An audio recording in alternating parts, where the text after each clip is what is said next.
This 911 Strong podcast is brought to you by our partners at the Police Credit Union of California. As a financial institution founded by law enforcement for law enforcement and their families over 65 years ago, they have the experience and understanding to help you with all your financial needs, including exclusive products designed specifically for law enforcement professionals. To become a member today, visit thepolicecu.org. That's the police, the letter C, and the letter U.org. Or call 800-222-1391 and tell them you heard about them from the 911 Strong podcast. Station to all units. Prepare to copy. You're listening to the 911 Strong podcast. Don't act like I never told you. With Aram and Kristen, bringing you stimulating discussion. No, I like the sound of that. An entertaining conversation. And now, here's Kristen and Aram. Hey friends, welcome back to the 911 Strong podcast. I'm Aram Choe, and with me, as always, is America's favorite dispatcher, the one who did her hair today, Dispatcher Kristen. This is I just rolled out of bed hair today. It looks good. You look like you did something. Something's different about you. You're looking. I have no makeup on. My eyelashes are falling out. Oh. And yes, and Well, it's a good look for you. and yeah, I didn't brush my hair yet. So Oh. yeah, I'm just a mess. We, Kristen and I usually have these discussions before we hit the record button and start these episodes. And we were just saying maybe we should record that because it would make for great exclusive content for our loyal listeners. But that's where the hair joke came in. I didn't want to say anything when we came on. I was like, man, Kristen did her hair. And I didn't want to say that because it would give the insinuation that Kristen doesn't do her hair. But no, something's different. It looks good. I usually just always wear my hair straight, but my hair is naturally wavy. So this is more it, of a folks. voluminous body. It look. does. It looks a little crazy. All right.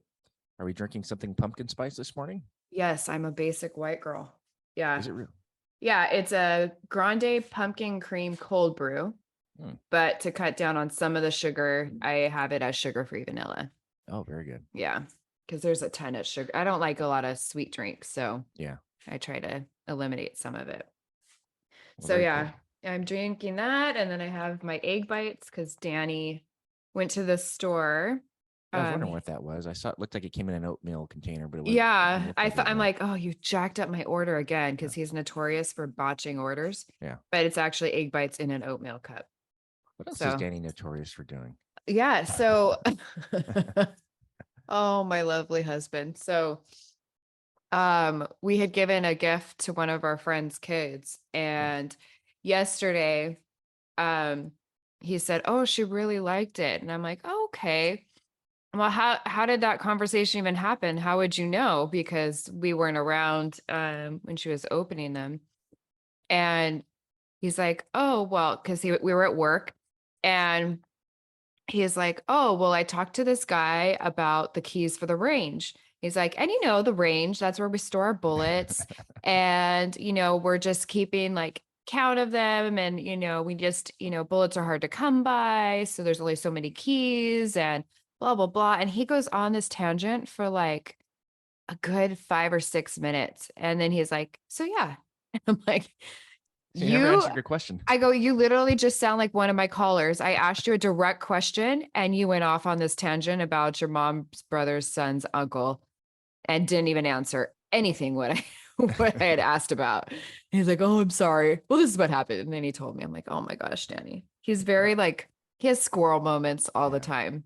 And you have to be extremely patient when you deal with your callers that do that same thing because you're on a recorded line and all that good stuff. But that's it's a good segue into our episode today. We're going to talk about what it takes to be a dispatcher in 2022, because certainly things are a lot different today than when you got hired back in 98, 99.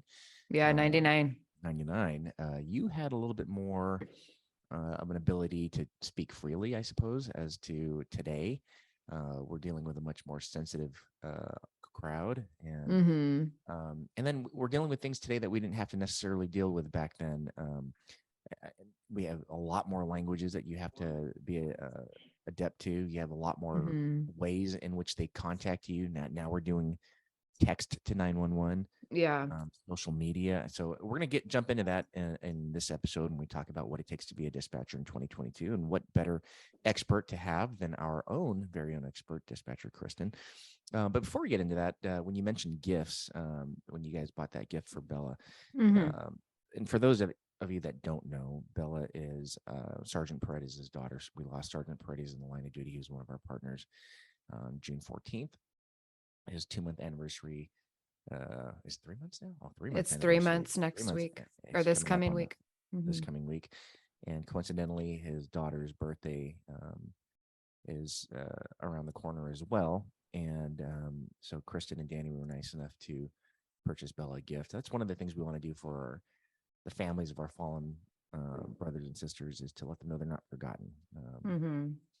We want to make sure that they're on their special occasions. It's special to us too. So that was very nice of you guys. I wanted to give that plug in because not a lot of people do that. I mean, Yeah, I just think and I think we're all kind of guilty of that because we're not directly affected, I guess you should say, or we're not directly involved when we see everybody else around the country going through the same thing. And it's just a news article, and maybe we'll see a few things, but then once the dust settles,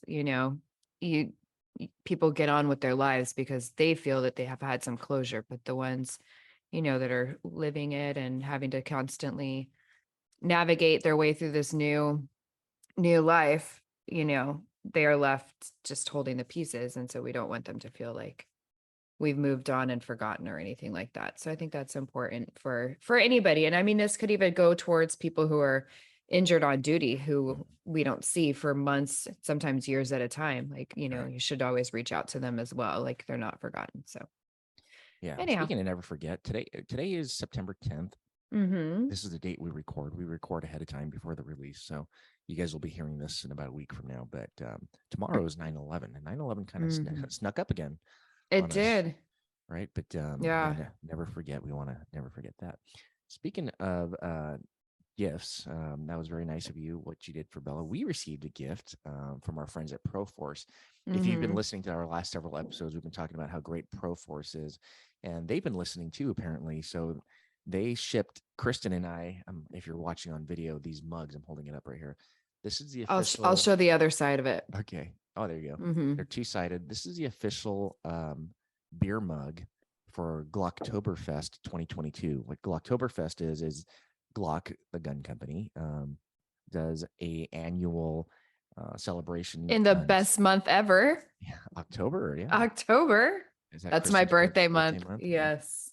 And they showed us. They sent us this mug so we can show our audience what mug they can be getting this year. So every year, if you purchase a Glock during Glocktoberfest at ProForce in Brea, you get one of these collector mugs.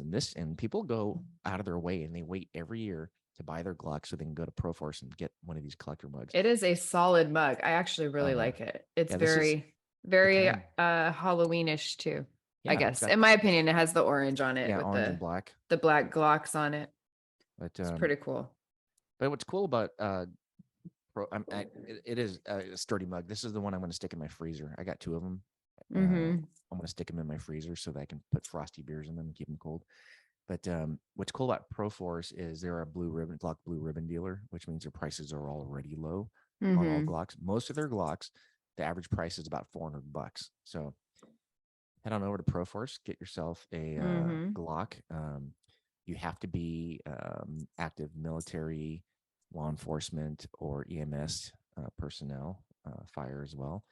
And that'll get you in the door. You can't walk in the door without an ID. And you can bring your friends and family as long as somebody has an ID. As long as there's at least one sworn or first responder with you. That gets you in the door. Once you're in the door, buy everything that you want. Buy it all. Yeah. Yeah. Heard about us through the 911 Strong podcast. And you're there for your Glocktoberfest mug. Yeah, for sure. Yeah. If you go, tag us. Absolutely. It'll be nice to see who gets their mug. We got to take them up on their offer and actually do an in-store recording. Yeah, let's do it. Maybe we'll do it during October. Yeah, Glocktoberfest. Yeah. Kristen's birthday, book signing, and Glocktoberfest pumpkin spice drinking festivities.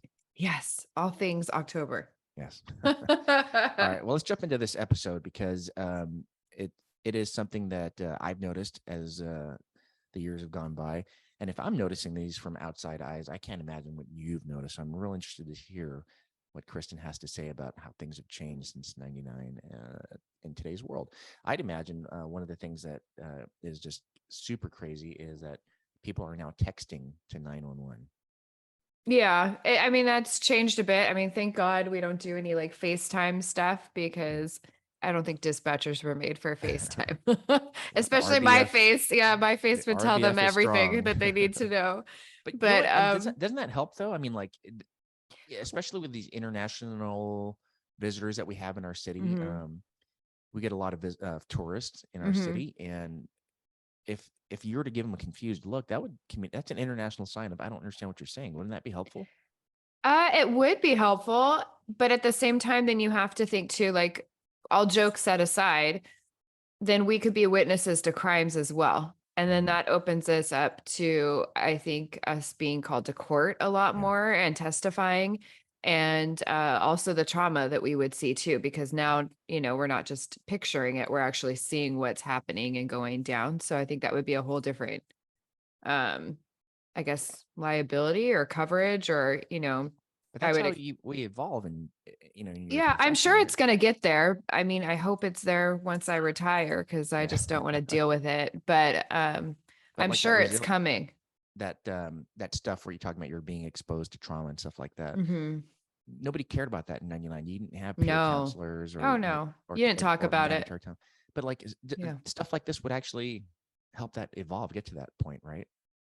Yeah, it would. I mean, definitely because now I think even some academies are teaching like resiliency and coping skills and stuff. So they're gearing towards that. The younger Yeah, generation, I think, are more open to that than us old salty guys. But yeah, I mean, it'll definitely open up, but I think it's going to have to change then what the requirements for dispatch. And I would think our salary should go up a little bit. Our medical should probably change or have more coverage due to yeah. like, the psychology or psychological and emotional damage that we would get, kind of like you Mhm. guys. So, um, but yeah, I mean, it's coming at some point. It's going to happen. Like, I'm surprised it's taken this long just to get texting to 911. Like, we've Yeah, had texting around for what, well over 2 decades, yeah. I think. So, I mean, I don't see why it's taken this long, but it's coming. I'm sure it'll just come by the time I'm retired. You know what happened to me a couple months ago, and then it happened again last week when I went to Disneyland. I was on Space Mountain, and the way the lap bar hits my pocket must have hit my button on my iPhone just right. But I called 911 again. Oh my gosh, they must be, you know what? I could only imagine how many like butt dials Anaheim gets. Yeah, a ton, right? And they know. She said, she left a message saying, "Hey, this is Anaheim Police 911. You dialed 911. If this is an emergency, call us back. But it sounds like you're at Disneyland." So Ah, I don't so know if she she could. called you out. Yeah. So if this is an accident, Yeah, disregard. I think they get so many of them that they. But you know what's scary I'm about sure they that? could tell. Hmm. Yeah. What's scary about that is, what if you can't tell? Now Yeah. do you send the world over to Disneyland, or You don't send the world, but just like we do, I'm sure they do it too. Like they have to send an officer to go check that area if it yeah. sounds legit. I mean, you can tell the difference between, I would say, kids on a ride screaming because at Mhm. some point you're going to hear like laughter, or you're going to hear the roller coaster, or then you're going to hear some parents talking or something like that. Right. And then if it's questionable and you're like, they actually sounded upset, then you're going to have to send them out. But that comes with time and training kind of thing. And I don't know about Anaheim. I've never been at their center, but like with us, if we're kind of like, what do you think? We'll have Yeah. somebody else listen to it. Oh, okay. And it's That's good. always at the end of the day, it's always better safe than sorry. So what? We send them out, nothing happened. Fine. That that's a good thing. And our butts are covered just in case, Yeah. something did happen and we didn't send somebody out. So Got it. yeah. So with technology and stuff increasing, it's probably important to have someone that's, when you're hiring a dispatcher today in 2022, in addition to all the other things that you're looking for as terms of characteristics, probably someone that knows how to keep up with technology is probably a good thing, right? Yeah, I mean, I think it just depends on the agency. Like with ours, um, I think we think outside the box a little bit more than I guess your average civilian, maybe. I don't know how to word it right, but I mean, we'll use like Carfax to find more details out about the Oh, okay. car, or we'll use Google Maps, or we'll zoom in and then like we'll drop our person down on the street and then you could see all the surrounding like houses and driveways and that kind of thing. Or for a phone number, we'll do reverse phone lookup and see if it comes back to our area. Or, I mean, we could look on Instagram or Facebook if we're looking for a particular person, but that's usually more so the detectives that do that kind of thing. But I mean, what's really needed still is just they have to be able to type and type fast. And, they're going to have to multitask. Like that's always the thing. So I guess I mean, they could be social media savvy. um, that would probably be a lot better for an agency who does like social media, like on their, I guess their agencies. What am I can't think right now. On their social agents, whatever they represent their agencies with social media. We don't really fudge. I need to drink more coffee. Anyways, as long as they know how to navigate around a computer, then they're going to Yeah. be fine. Okay. And if you're older and you want to join, I mean, I wouldn't say you can't teach a old dog new tricks because that's not true. We've had like older people come and do just fine, Yeah. but they just have to be willing to learn and they have to be able to keep up with the pace of things because at least at our agency, we're a fast moving agency. We're busy. We might be small, but we're really busy. All right. Yeah, that's funny when you just mentioned the older person. I'm thinking someone that's more mature and coming along. Does maturity Hey, Sophia. Say hi. Okay, bye. Okay. Kristen's daughter just Sorry. joined us. No, it's okay. She's she's going to be the future 911 Strong podcast co-host. She's got such personality. But where's it going? Oh yeah, when you say older, more mature, isn't that funny? You want maturity in your dispatchers, Mhm. right? Yeah. But at the same time, you want someone that's going to be able to hang and keep up and have that energy in a young person. So, like the perfect person would be someone that's got the maturity of a mature person, and then the spunk of a young person. But then Mhm. you can't pick one or the other necessarily because you have their own set of difficulties. Like if you went exclusively with a young person, they may not have the emotional wherewithal or Mhm. maturity to handle things, or the empathy because they haven't gone through enough life. Mhm. Or then you have the person that's much more mature in their life, thinking, man, they can't relate the other way. Like you young people have zero idea what it is. You're calling 911 for this. I mean, Yeah. it's a learned Yeah. behavior. It is. I mean, I try whenever we get people on either side of that spectrum is, I was hired technically when I was 18 Mhm. and I made it through. So I'm not going to knock a young kid that was sheltered or didn't really have any like experience because that person was me. Yeah. So I'm not going to hold that against them. And then the older people, like they come with a bunch of life experience and they've made it through too. So I'm not going to knock them either. It's just, Yeah. you can't judge them right away. And unfortunately, we're so guilty of doing that, like within the first 5 minutes of meeting them. And Right. that's what really like, I think burns out a lot of trainees because they already feel that judgment and Yeah. tension and our job's already stressful enough. They don't need that crap. So So is the environment back in dispatch very judgmental? There's no secret that most Ye- dispatch centers is female dominated. Does that kind of yeah, cause conflict? it does. And I've had a lot of people reach out to me that are new trainees and that's what they feel. And it sucks because, you know, we're always short staffed Mhm. and a lot of agencies have mandatory overtime and they're burnt out and they're tired and they're disgruntled and rightfully so.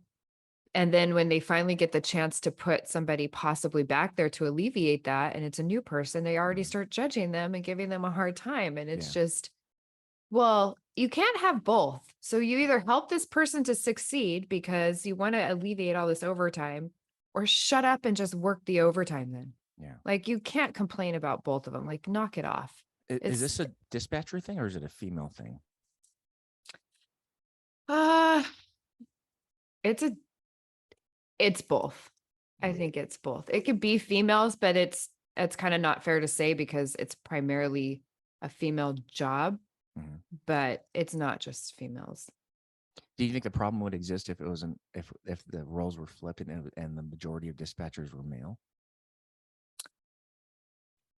I don't know. Maybe I think I mean, we are two different species and we're the more emotional ones. Yeah.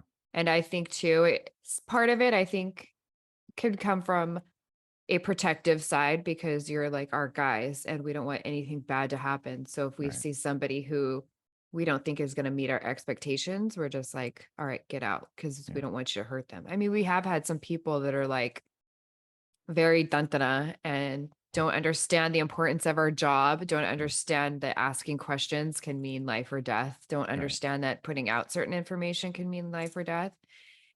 We had one kid, I'll never forget that I wasn't there when it happened, but I was told about it. And there was like a in progress robbery. And this person pushed away from the desk and they're like, okay, well, I need to get some coffee. So who wants coffee in the room? And like starts walking around while there's this in progress priority going Wow. on. And we're like, yeah, you're not going to make it. Wow. You can't grasp what we're supposed to do And here. that's something interesting that I think a lot of people don't realize is not all dispatchers make it, right?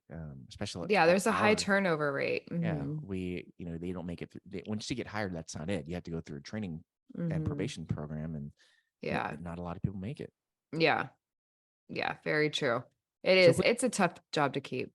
so let's just say you're in charge of hiring new dispatchers. What are you looking for? Who's the ideal candidate?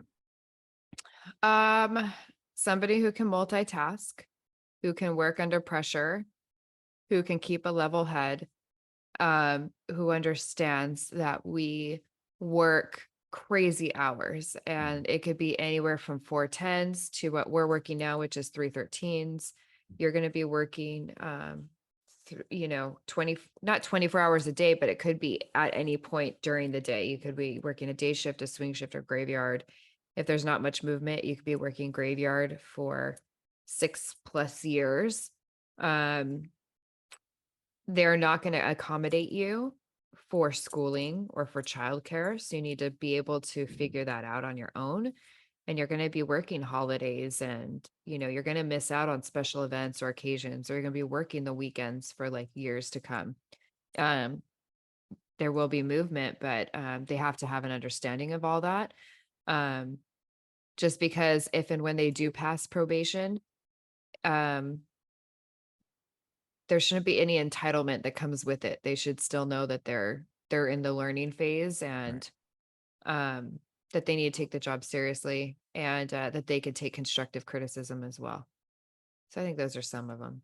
Yeah. No, that doesn't sound like it'd be a lot different than back when you were getting hired, right? The personality No. characteristics are basically the same. Yeah. Yeah. Yeah. I'm just wondering now though, like, like on the police side, Mhm.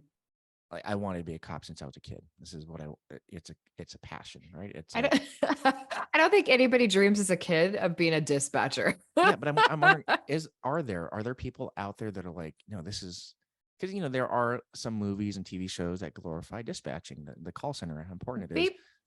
Maybe nowadays because there is some TV shows Yeah. that put the light on us, but other than that, like nobody even knew what we did or what we were Yeah. called. Yeah, I think as people start to realize how important the function of dispatch is, I think you'll have more people that are passionate, and because honestly, you got hired when you were 18. Mhm. You're going to do this job for nearly 40 years before you retire, I know it's so right? hurtful. I mean, for me, it's like, Which is why I need this Glocktoberfest mug. yes. I just think if you're going to do something for 30, 20, 30, 40 years, you've got to have something that drives you to come into work every day, to show up every day, right? Yeah. Yeah. And so that's one more thing I'd like to add. If you're considering being a dispatcher, you got to understand that your function in the overall operations of police work is extremely important. So if you're having an off day, that's not going to cut it, because that off day could mean the difference between life and death and the people that Yeah. you care for out there. Yeah. So you got to show up to work kind of ready to go. And don't get me Mhm. wrong, there are days that I show up to work, I'm like, I don't want to be here today. We all Yeah. life happens. We get sick. We have stuff going on at home. So Yeah. thank goodness we have, most agencies like ours have personal days built in where you can take a personal day. Mm-hmm. And that's important, especially in the overall, in the course of 30 years, you can't expect to show up to work every day. We do have this one guy that prides himself on not ever taking a sick day since he got hired. Sergeant Gary Gull. He's never taken a sick day. And Poor Gary. well, he's an example to a lot of people because I actually have never taken a sick day until I had kids. When I had kids, Yeah. different thing, you have to start using. But after kids, I have a ton of sick hours, and the department's going to pay me handsomely when I retire because they have to pay me back all those hours. Yeah. We have all these other hours available to us, like personal leave, holiday leave, vacation leave. So just, I've never had to use sick time, not because I'm trying to be some badass, but I've just never had to dip into that account. But like personal days are an important thing for us to have, especially like, can you imagine like you've had to work 7-8 days straight sometimes because of lack of personnel. Your brain is like scrambled eggs at the end of that, right? Yeah. You Yeah. just have It's to really say, emotionally draining. I mean, you wouldn't think it does much because we're just sitting there, but we're hearing a lot of stuff and it's very emotionally draining. yeah, So I guess you really wouldn't understand unless you're back there. But I mean, it's a lot because you're getting yelled at, blamed, and cussed out at for now 13 hours a day. So So I have a it's a taste lot. of it. I had a little taste of it, Kristen. I don't know if you know this, but I don't when call and cuss you out. no. But when I was, I think I was 20 years old. My second real job, was at the AAA, the Auto Club's call center, dispatch center in Burbank, California. And I was a call taker. That was my job, was answering the phones. And who calls AAA? Yeah, everyone with a bad day. Road. My tire flew off, and I don't know how to I'm missing a lug nut, and I need a tire iron. And yeah, I don't know why they sound like they're from the 20s in New Jersey, but that's who they are. And I'm like, okay, calm down. Let me help you out. Can you give me your membership number? And I'm asking them all these questions. And why can't you send somebody? I'm like, I need to know where you are. I'm right here on the freeway. I'm like, what part of the freeway? The 5, north, south. I'm towards Hollywood. Okay, so it's frustrating, and I have to do that. And it's such a high volume call center that you don't get a break. As soon as that caller disconnects, the next caller comes in. You don't have a pause button. You don't have I have to go to the bathroom button. And there's like at one time there's like 100 of us call takers in the same room, and we're just picking up for each other. The only way to disconnect is to disconnect your headset, and that's the only way. But it's like nonstop. And then eventually I graduated to the radio. I get to the radio, and now you're dealing with drivers, and these drivers, I can imagine how you feel towards cops. That's how we felt towards these drivers. It's like, she said, I don't see the caller. She says she's right here at this. Well, I'm right there. Oh, okay. I didn't read the part where it said southbound. I'm on northbound. Like, give me a minute. And now you have to call the caller back and say, hey, the driver's in the wrong. So yeah, I did that for a year, and I knew I was never going to be a dispatcher again in my life. Yeah, not too many people could do it, especially cops. If they sit back there and give it enough time, they're like, oh yeah, I'll never do this. Like, No. okay, well, at least you understand what we go through back there. Yeah. Because it's not, it's the calls itself is not fun. Like sometimes you get funny ones, but if you work with a good crew, you're lucky. Right. And that my experience was I've never dealt with life and death situations or traumatic. That was just all people annoyed that they're having their car broke down. Yeah. With you guys deal with life and death situations. People are screaming, he's hitting me, he's chasing me with a knife. Or I just witnessed a horrible accident. Someone's limbs are hanging out. And I could not imagine that, because for me, the first thing I'd want to do is disconnect my headset and get in the car and get out there. Yeah. But you are like, oh, I'm tied to this. This is my job. I have to stay here. That takes a tremendous amount of discipline. That's another thing I want to talk about, the amount of discipline and restraint. But for us, it's different. We hear it on the radio, and we respond, and we have time to think about what we're going to do. And we get there, we're going to do it. And then we have a resolution because we're there. You guys don't have a resolution because you guys are already receiving the next call. Yeah. You won't necessarily find out till the next day sometimes how that call ended up. Yeah. So it's got to be incredibly frustrating for you guys. Just slightly. But that's how we learn. I mean, people that we have some chiefs of police that listen to our podcast. We have a lot of administrators from other agencies that listen. So, just might create a little wrinkle in their brain. Like, well, hey, maybe we have to do a better job of following up with our dispatchers. Or maybe they should go and do a sit along for a little bit and refresh their memory of what No, their they're not people that go crazy. through. They're not that Yeah. crazy. But you know what? It would throw dispatch completely off because they would wonder what the heck they're doing there. Yeah, for sure. So, and if they're like, no, I just want to see what you guys go through and appreciate what you're doing, you'll gain a lot of respect from your dispatchers. Let me tell you. Yeah. Do you think that, I know some agencies, I think Pomona is one of them. They have a civilian captain. So they have two sworn captains and then they have a civilian captain. I get my tongue tied a lot lately. I'm studying Spanish. I don't know if I told you I'm studying Spanish. And one of the words, I have a pretty good Spanish accent. I can say restaurante and I can say el. But if you put El restaurante together, I'm screwed up. Vas a la comer el restaurante. If you guys could see his face while he's trying to talk Spanish. I can't. My jaw shifts to the left to say el. It looks like you're starting to go on a stroke or something. Vamos a comer en el restaurante. Oh my, I sound so stupid. Anyways, you'll get it. But anyway, they have a civilian now, and I know that civilian is an advocate for like records and parking enforcement and dispatchers because they have experience in that area. Yeah. Do you think it would be better for the dispatchers and all the other civilian employees if we had a civilian captain? I do. Well, the way we have it, it works, but I think at the same time, and I'm happy with where we're at right now. Yeah. But at the same time, they really don't understand our jobs.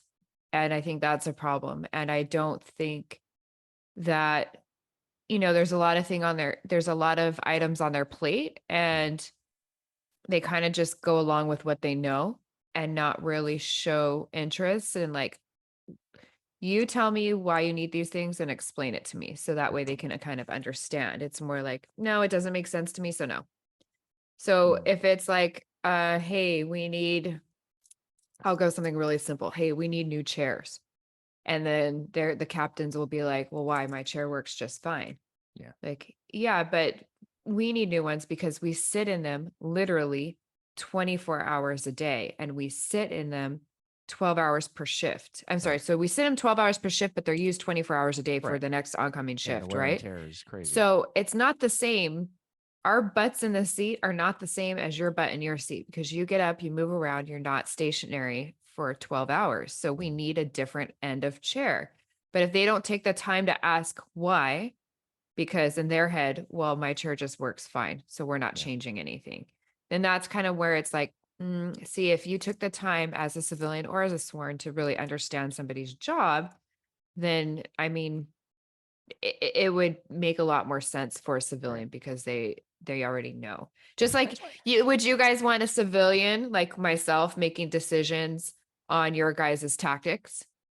No, but like each captain has their own area of responsibility, right? So Yeah, that civilian captain would oversee records and dispatch and stuff.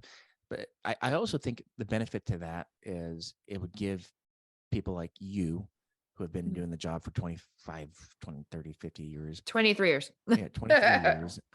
Something else to look forward to. Because right now, I mean, you can be a supervisor, but that's not much more of a pay increase. And you have to go right back to a graveyard shift. And then there's only one dispatch manager position. But if we had, like, I know some other agencies, they have multiple supervisor positions that actually give them a significant amount of pay raise to give incentives to people to get to that position. And there's multiple manager positions, and then there's one like main manager position. If you had something else to look forward to graduate to, or other positions to jump into that are within the civilian world, like, what if you could? Okay, I've done 20 years as a dispatcher. I think now I want to jump to, try some other civilian position, records manager or secretary or something, I think that would be kind of cool to have that kind of movement because in the police side, we do. I'm like, okay, I'm done with patrol. I want to go to SOs. I want to go to I want to go to narcotics, and I think it would give you guys something. Yeah, it would. It definitely would. It would give us something to look forward to because if I'm being honest, my position is completely stagnant. There's nothing to look forward to. It's the same stuff. I mean, aside from like the calls and everything, my job is the same. It's not going to change. I have, I think 13 more years till I can retire. Like it's just, there's nothing to look forward to except for counting away the 13 years. No, So I wonder why dispatchers don't lateral a lot. I know, like in some county, like in Orange County, officers jump to other agencies to get other opportunities because in Orange County they're made up of a lot more. They're like Northern California; they have a lot of small agencies made up of like 30 or yeah, 40 officers. So they jump ship if they want to promote or go to a different assignment. I wonder if dispatchers would benefit from that. Just a different change of scenery. there are some dispatchers that move around. I mean, we have a handful that have come from different agencies. Um, for me, I mean, one, I would have to make sure that my retirement worked and everything else because I'm with the older group. I think it's a 3% at 55. Yeah, the classic. Yeah, so I have that. So not all agencies are going to offer me that. And I don't know how that works with the transferring. Also, I'm pretty senior back there. I'm the second person. All right. And I get to pick, because I'm not a supervisor, I get to pick my shift first before everybody else. So I would lose all of that. I would probably end up back on weekend graves. There's the comfort of it. Like I'm used to everything at our agency. My husband works there, you work there, my friends work there. So that's why, as far as dispatching, I don't really move anywhere. Yeah. Now, if another position opens up that I'm interested in, that's a civilian thing, and I can keep my retirement somewhat the same, then yeah, I'll leave. Okay. Well, that's good to know. You never know. And of course, right now we're at least at our agency, we're at that place where we're getting a lot of retirements in the next 2 to 5 years. So those positions might open up for someone like you. So. Yeah, we'll see. Yeah. We'll see. But yeah, I mean, if you give your dispatchers incentives, I mean, that might keep them around longer because I know that there's a lot of other agencies around 10-ish years. They're burnt out and they start quitting and they go and find another job. So I looked at, we get that PORAC magazine. PORAC is the police officers research and something. But anyways, if you're a cop and you pay union dues, you get this magazine. But in the back, they have all these advertisements for agencies that are hiring. And one of the cool things I saw there's a Northern California agency that has a built-in 1 month sabbatical, a paid sabbatical. So every employee from the top to the bottom is given 1 month off, paid. Awesome. Just for mental health. It's a vacation from work. And I thought that was cool. Yeah. That's a benefit I would like because I think Australia has something like that too, where they are like mandated though, you will be taking this time off. Yeah. And I think I really, well, me, prior COVID, I always would take a month off of work. And let me tell you, when it was so refreshing to not be at work. And then when I come back, then at least for the first few months, I feel like really good to be back again. Right. I used to be the same way. And now the position I'm at, even if I take a week off, I come back and the work's right on my desk. It's piled up. Now I'm spending the next 3 weeks trying to catch up. If you go visit my office today, it's ugly. There's nothing on my desk. It took me a long, I only had a 2-day work week too, because of the holiday, and I took a day off for my daughter's birthday, but I worked my butt off in these last 2 days I said, I'm tired of seeing this pile of work on my desk, and I just powered through it. So that was a nice feeling of accomplishment. I'll let you guys know next time if he's telling the truth or not, because No, it's I said today, because if you show up ugly Monday, desk. when I show up Monday, I'll have a whole new pile. Oh boy. All right. Well, for sure. There's a lot of similarities to what we look for in the type of dispatchers from the 90s till today, 30 years later. But the dispatchers, no doubt, are facing a new set of challenges with technology evolving and stuff like that. But I think the gist of this is, if you're one of those people out there thinking about making dispatch a career, you've got to really put your mind around knowing that this is going to be something you'll be doing for a long time. It's not going to change, and you're going to be dealing with a lot of emotional stuff. And let me just add, because some girl just wrote me this morning saying that she was interested in becoming a dispatcher. Her boyfriend's already an officer, and so she was thinking of joining the same agency. So with that said, it works great for me and Danny, but we were already working in law enforcement before we started dating, so we already had the understanding of what our jobs were. But at the same time, if that's a road you're going to go down, then you really need to ask yourself if you're going to be able to continue working when he is yelling for help on the other side. Wow. So That is an impactful statement for sure. yeah, it's not easy. No. Let me tell you. Yeah. So Well, my anyhow, hat's off just to a thing you. to consider. My hat's off to you and all the dispatchers across this great nation. You guys are a very integral and important position in the overall operation of the police work. We couldn't do Yes. our job without you. And let's see this. So this will air, 2 weeks after today, right? Let's see, not this Monday, but next Monday. Oh, okay. So next All right. Never mind then. Next Monday, the 19th. Why, what's up? Oh, I was just gonna say, for whatever reason, I forgot about the other podcast we had coming out this Monday, but I was gonna tell them if you're listening, today would be the day after 9/11, and to go back and listen to some of the recordings that those dispatchers had to go through, because even now I get chills thinking about it. And thank God I've never had to experience something like that. But that's something that, can sit with you and that you could experience. And unfortunately, that's what those people had to go through and listen to. So just something to think about. Yeah. Let's see. But now that it'll be 2 weeks, you could still go back. It's on YouTube anyways, but just Google 911 calls during 9/11. Right. I can't remember what episode number it was, but this was last year. So we did a 20th anniversary special of 9/11 on our podcast. And that was September 6th that we recorded that one. So I couldn't tell you what it's on there. Maybe we'll put it in the show notes on Monday too. But the crazy thing is I didn't realize, but we're going to Vegas tomorrow, like a quick roundabout trip, and it'll be 9/11. Oh yeah. The last time I was in Vegas, I was pregnant with Chaselyn on 9/11. Oh wow. So that's kind of crazy. What an anniversary. Right? All right. Weird stuff. All right, Anyways. well, we want to hear more about your trip when you come back. And that is it for this episode. And we want to thank you guys for listening and joining us on this episode of the 911 Strong podcast. Tell your friends about us, and we'll catch you next time. Adios. Ciao.